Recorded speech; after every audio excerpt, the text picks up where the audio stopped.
ओम नमः शिवाय। दोस्तों, आज हम बात करने वाले हैं अमरनाथ गुफा की और उससे जुड़े कुछ रहस्यों के बारे में। अमरनाथ गुफा कश्मीर के बर्फीले पहाड़ों के बीच स्थित है।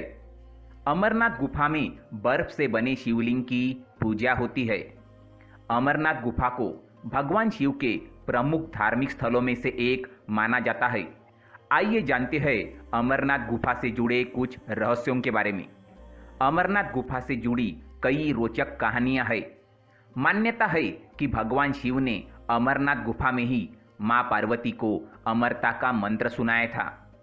यही वजह है कि हिंदू धर्म में अमरनाथ गुफा का इतना अधिक महत्व माना जाता है।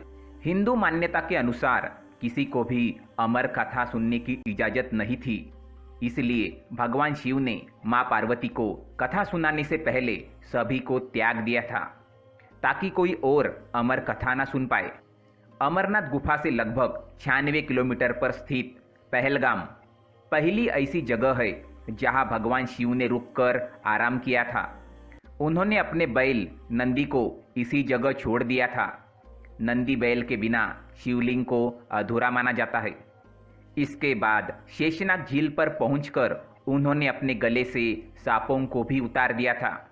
गणेश जी को उन्होंने महागुनस पहाड़ पर छोड़ दिया था। इसके बाद पंचतरणी नाम की जगह पर पहुंचकर भगवान शिव ने पांचों तत्वों को भी त्याग दिया था। माना जाता है कि जब भगवान शिव ने पार्वती को अमरता का मंत्र सुनाया था, उस समय गुफा में उन दोनों के अलावा सिर्फ कबूतरों का एक जोड़ा मौजूद था। कथा सुनने के बाद कबूतर का जोड़ा अमर हो गया था। आज भी अमरनाथ गुफा में कबूतर का वो जोड़ा दिखाई देता है।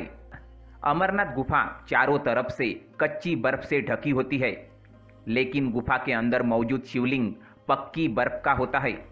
यह शिवलिंग पक्की बर्फ से किस तरह बनता है, ये आज भी एक रहस्य बना हुआ है।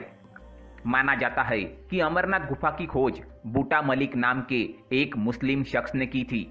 ये शख्स अपनी भेड़ बकरी को इस जगह चरा रहा था। उसी समय बूटा की मुलाकात एक साधु से हुई।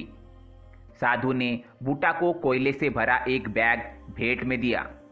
बूटा ने घर पहुंचकर जब बैग खोलकर देखा तो कोयले को सोने के सिक्कों में बदला हुआ पाया।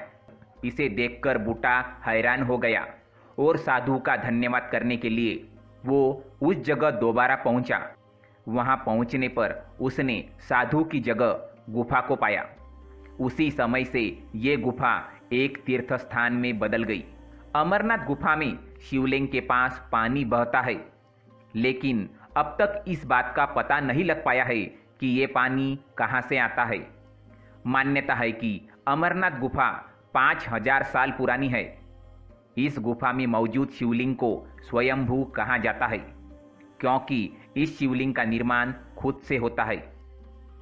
कश्मीर में स्थित अमरनाथ गुफा करीबन 160 फीट लंबी और 100 फीट चौड़ी है। एक बार देवर्षि नारद कैलाश पर्वत पर भगवान शंकर के दर्शनार्थ पधारे। भगवान शंकर उस समय वन विहार को गए थे और मां पार्वती वहां पर विराजमान थी। मां पार्वती ने देवर्षि के आने का कारण पूछा तो उन्होंने कहा, देवी, भगवान शंकर जो हम दोनों से बड़े हैं, इनके गले में मुंडमाला क्यों है? भगवान शंकर के वहां आने पर यही प्रश्न पार्वती जी ने उनसे किया। भगवान शंकर ने कहा, हे पार्वती, जितनी बार तुम्हारा जन्म हुआ है उतने ही मुंड मैंने धारण किए हैं। मां पार्वती बोली, मेरा शरीर नाशवान है, मृत्यु को प्राप्त होता है, परंतु आप अमर है, इसका कारण बताने का कष्ट करें। भगवान शंकर ने कहा, यह सब अमर कथा के कारण है। इस पर पार्वती जी के हृदय में भी अमरत्व प्राप्त करने की भावना पैदा हो गई और वह भगवान से कथा सुनाने का आग्रह करने लगी। अमरनाथ गुफा वही स्थान है जहां भगवान शंकर ने मां पार्वती को अमर कथा सुनाई। ओम नमः शिवाय।